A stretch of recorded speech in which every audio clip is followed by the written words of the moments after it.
ও দোকানি। হ্যাঁ বলো কি লাগবে? একটা বার্থডে কেক দাও। ও বার্থডে কেক দিই দাঁড়াও।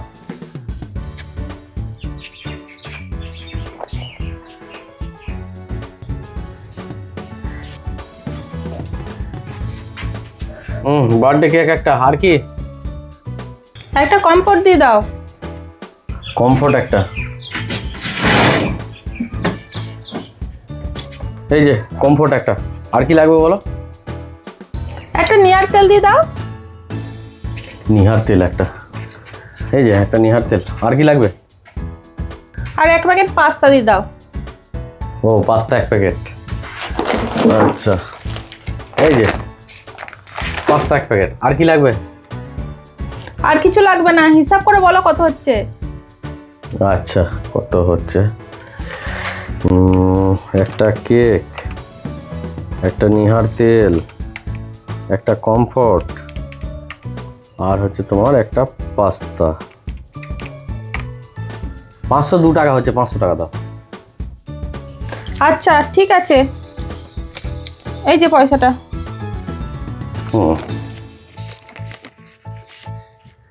কি রোদ উঠেছে না ওদিকে? হ্যাঁ খুব।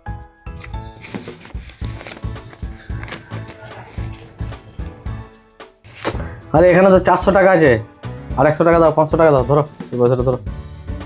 ও দেখি, সে কত বড় ইঁদুর গো তোমার দোকানে। কয়?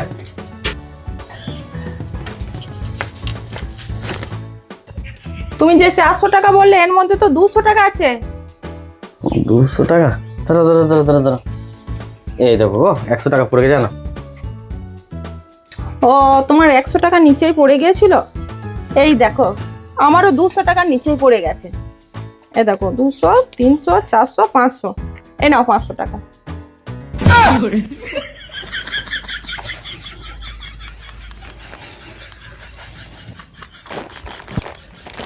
তাহলে পয়সার অসুবিধা নেই তো? না না, আমি 500 টাকায় পেয়ে গেছি। দোকানদার নিজেকে বেশি চালাক ভেবো না, সবারই বুদ্ধি আছে।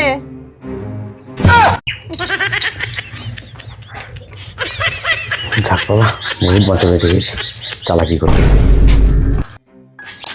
এই দুনিয়াতে চলতে গেলে না চোখ কান খোলা রেখে চলতে হবে, আর চোখ কান না খোলা রেখে চললে তোমাকে ঠকতে হবে।